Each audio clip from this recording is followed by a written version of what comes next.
तो उन्होंने 3 बातें बताई कि अगर कल्याण करना है तो इन 3 बातों का, 3 शब्दों का ध्यान रखना। देखिए, उन्होंने तो भगवान के लिए कहा, और जब आप चीजों को समझने की कोशिश करते हैं तो भगवान का ज्ञान आपको जिंदगी में भी आगे बढ़ने के लिए मदद करता है। तो आप कोई भी क्षेत्र उठाइए, ये 3 शब्द आपको सफल बना देंगे, आपके काम में भी, रिश्तों, हर जगह। तो सबसे पहला शब्द है श्रवण, सुनना। सुनना जरूरी है। अब भगवान के क्षेत्र में कहे तो कथा सुनना। ग्रहण कब करोगे? जब सुनोगे। तो कथा सुननी पड़ेगी, भजन सुनने पड़ेंगे, कथाएं सुननी पड़ेगी। लेकिन दूसरे क्षेत्र में कहे तो ये भी सुनना पड़ेगा। आज हर व्यक्ति बोलने में लगा है, कोई किसी को सुनना पसंद। आप किसी को एक ज्ञान की बात बताइए, वो 4 और बताएंगे। कोई सुनने को तैयार नहीं। मुझे लगता है समय ऐसा आ रहा है कि आज सिर्फ कथा ही सुन रहे लोग, बाकी तो बोलना ही बोलना है सबको। कथा ही बची है जहां पे बैठ के सुन रहे हैं थोड़ी देर। लेकिन सुनना जरूरी है। सबको सुनिए, सबके पास कुछ ना कुछ है बताने को। आप किसी के अगर पास बैठ रहे हो, वो कुछ बोलने की कोशिश कर रहा है, तो अपनी 10 बात सामने रखने की कोशिश मत करिए, उसको सुनिए। मैं हमेशा कहती हूं कि बोलोगे तो वही जो पता है, पर अगर सुनने की कोशिश करोगे तो शायद वो पता चल जाए जो कभी नहीं पता। इसलिए सुनना जरूरी है। अब कई बार लोग कहते हैं कि हर किसी को थोड़ी सुनेंगे, हमें जो समझदार, हर किसी को सुनो, ज्ञानी को भी सुनो, मूर्ख को भी सुनो। कारण है, क्योंकि ज्ञानी को सुनने से पता चलेगा क्या करना चाहिए, और मूर्ख को सुनने से पता चलेगा क्या नहीं करना चाहिए। दोनों ही जरूरी है ना। क्या करना चाहिए तो सबको पता होता है, कई बार क्या नहीं करना चाहिए ये नहीं पता, तो कल को हम ही मूर्खों वाली हरकतें कर रहे हो। इसलिए दोनों को सुनो। तो सबसे पहला लक्षण है, कारण है ना, भगवान ने 2 कान 1 मुंह दिए हैं। 2 कान का मतलब है ज्यादा सुनो। अगर ज्यादा बुलवाना होता भगवान 2 मुंह देते, और भगवान ने 2 कान दिए हैं कि बोलो कम, सुनो ज्यादा। अब दूसरा है श्रवण के बाद चिंतन। ये सबसे सुंदर चीज है। देखिए, मैं हमेशा कहती हूं, सनातन धर्म आपको आंख पर पट्टी बांधना नहीं सिखाता, अंधविश्वास नहीं सिखाता। सनातन धर्म जिज्ञासा सिखाता है, प्रश्न करना सिखाता है, सच ढूंढना सिखाता है। आपके अधिकतर शास्त्र प्रश्नों से शुरू हो रहे हैं। प्रश्न क्या है? जिज्ञासा है। आंख बंद करके विश्वास नहीं कर रहे, प्रश्न कर रहे हैं। और इसका सबसे सुंदर उदाहरण है, यहां कितने हैं जिन्होंने गीता जी पढ़ी है? हाथ उठाना।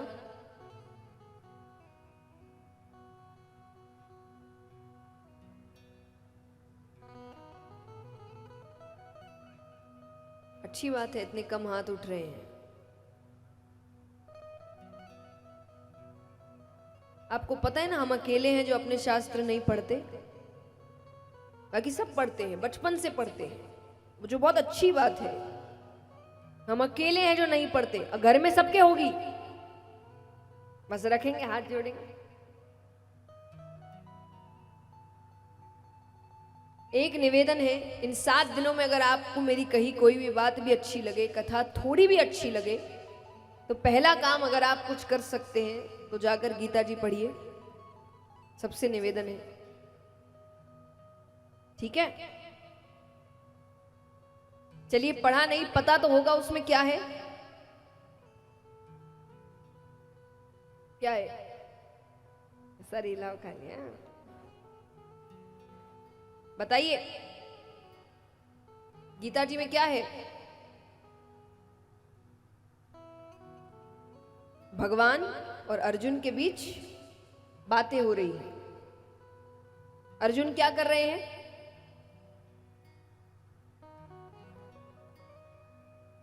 अर्जुन सुन नहीं, भगवान उपदेश दे रहे, अर्जुन क्या कर रहे हैं?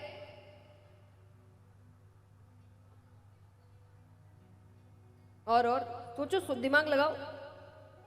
अर्जुन क्या कर रहे हैं? नहीं और नहीं, प्रश्न कर रहे हैं। सिर्फ भगवान की बात होती और अर्जुन चुपचाप सुन रहे होते तो कुछ ही पन्नों में गीता जी खत्म हो गई होती। अर्जुन प्रश्न कर रहे हैं। अब देखिए सुंदरता, देखिए हम दूसरों से बात करते हैं कि इससे प्रश्न करना चाहिए कि नहीं, उससे अर्जुन के सामने कौन खड़े हैं? भगवान। पता है उनको कि मेरे सामने भगवान खड़े हैं, उनसे तो प्रश्न करना बनता ही नहीं है। वो तो जो बोले कर देना चाहिए, पर अर्जुन उनसे भी प्रश्न कर रहे हैं कि ये क्यों, ऐसा है तो ऐसा क्यों, ये कह रहे हो तो वो कैसे। और भगवान मुस्कुरा के सब चीज का उत्तर दे रहे। भगवान उनसे एक बार भी ये नहीं कह रहे कि मुझसे प्रश्न कर रहा है, जबान लड़ा रहा है। भगवान ये सब नहीं कर रहे, भगवान उत्तर दे रहे हैं। क्योंकि आपका धर्म आपको आंख पर पट्टी बांधना नहीं सिखाता कि जो बोल रहे हैं वो चुपचाप प्रश्न करो, अपनी जिज्ञासा सामने रखो। उसी को कहते चिंतन, कि जो बताया जा रहा है उसको आंख पर पट्टी बांध के विश्वास नहीं करना है, चिंतन करना है। क्या बताया गया, क्यों बताया गया, क्या सही है, क्या गलत है, क्या मेरे जिंदगी पर उपयोगी है, इसको तो चिंतन। इसीलिए तो दिमाग दिया है भगवान ने। भगवान कहते हैं मैंने सबको दिमाग दिया कि तुम इसका इस्तेमाल करो। और जो पहले होता है हमेशा अगर वही होता तो भगवान इतने अवतार थोड़ी लेते। भगवान ने अलग अलग अवतार लिए, क्यों? क्योंकि हर समय कुछ ना कुछ नया होना चाहिए। श्री राम जब आए थे तब मर्यादा की जरूरत थी, तो वो मर्यादा पुरुषोत्तम बन के आए कि मर्यादा के अंदर रहकर काम करेंगे। जब श्री कृष्ण आए उनको समझ में आ गया कि मर्यादा में रहते कैसे, तो सिखा दिया, पर अब कुछ और सिखाने की जरूरत है। कहते हैं ना कि श्री कृष्ण और श्री राम में अंतर क्या है, ये बहुत सुंदर रूप से बताया गया है कि श्री राम हमें सिखाते हैं कि मर्यादा में रहते कैसे हैं, कि श्री राम हमें सिखाते हैं कि मर्यादा में रहते कैसे हैं, और श्री कृष्ण हमें सिखाते हैं कि मर्यादा में रखते कैसे हैं।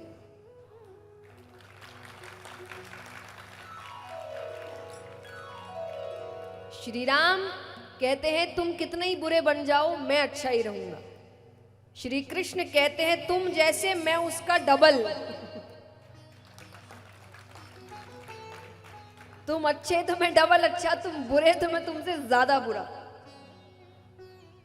तो जैसे जैसे जिस समय की मांग थी भगवान ने वैसा अवतार लिया है। तो इसके पीछे सीख क्या है कि जब जिस चीज की जरूरत हो वैसा बदलाव होना चाहिए। वो बदलाव कौन लाएगा? आप लाएंगे। कैसे लाएंगे? चिंतन करके लाएंगे। बस जो होता है वही आंख पर पट्टी बांध के काम करते रहोगे तो कहां से बदलाव आएगा? तो चिंतन करना पड़ेगा। तो दूसरा लक्षण है चिंतन, और तीसरा है मनन। अब सुन लिया, चिंतन के बाद समझ लिया कि क्या करना है, अब उसको करना भी तो पड़ेगा। सार समझ में आ गया कि सच बोलना है, पर सच बोलना भी तो पड़ेगा, बदलाव तो तभी आएगा। तो मनन यानी उस सार को अपने जीवन में उतार लो, तब जाकर कल्याण होगा। तो उन्होंने कहा कि ये तीन चीजें अगर आप अपने जीवन में लागू करते हैं तब जाकर कल्याण होता है। तो अब भगवान यहां पर एक दिन कमरे में सो रहे हैं। उतने में ही नंद बाबा का गुजरना होता है। अब भगवान की जो उम्र है अभी, उस हिसाब से बच्चे अपने आप करवट नहीं बदलते, पर भगवान ने करवट बदल ली। अब इतना प्रेम है भगवान से कि ये देखकर ही नंद बाबा ने एक उत्सव रखा। अब सब उत्सव में आ तो गए, अब सब पूछ रहे कि उत्सव किस बात का है, किस बात का है। नंद बाबा ने कहा, कन्हैया ने अभी नाम रखा नहीं गया है, नंद बाबा कहते कि लाला ने बिना किसी के सहारा लिए अपने आप करवट बदल ली। और सोचिए, हमें ऐसा लग रहा है ना कि ये कोई उत्सव की, वो ब्रजवासी भी इतना प्रेम करते कि वो नाचने लग गए। अरे वो कह रहे हम औरों को बुला के लाते हैं, हम औरों को, इतना प्रेम है उनको भगवान से। तो सब नाच रहे हैं, कूद रहे हैं, और सब एक दूसरे को कह रहे लाला ने अपने आप करवट बदल ली। अब इसी उत्सव के बीच सकटासुर नामक एक दैत्य आता है, पूतना का भाई। भगवान यहां पर बीच उत्सव में सो गए तो यशोदा मैया ने कहा कि कहीं ऐसी जगह सुलाती हूं जहां किसी को दिखे ना, क्योंकि बार बार लोग गोद में ले रहे हैं। तो सकट होता है जिसके ऊपर दूध दही माखन रखा जाता है। यशोदा मैया ने उसके नीचे भगवान को सुलाया और चली गई। भगवान की नींद खुलती है। भगवान कहते उत्सव मेरे लिए और मेरे को ही अकेला छोड़ दिया। हम भी यही करते हैं, उत्सव के समय भगवान को अकेला छोड़ देते हैं। उतने में ही सकटासुर आया। अब वो देख रहा है भगवान को, वो कहे ये इतना सा बच्चा, इसने क्या पूतना को मारा होगा? अरे मैं तो इस पे पैर रखूंगा और ये मर जाएगा। और वो तो सोच रहा था पैर रखूंगा और ऐसा करूंगा। इतने में भगवान ने वो जो सकट रखा था उस पर अपने पैरों का हल्का सा स्पर्श किया कि वो पूरा का पूरा सकट, जिस पर कई हांडियां तक रखी थी, बड़ी बड़ी दूध दही माखन की हांडियां, वो पूरी की पूरी दैत्य पर गिर जाती है। उसकी मृत्यु हो गई, लेकिन नुकसान भी बहुत हुआ। सब हांडियां इत्यादि सब फूट गई।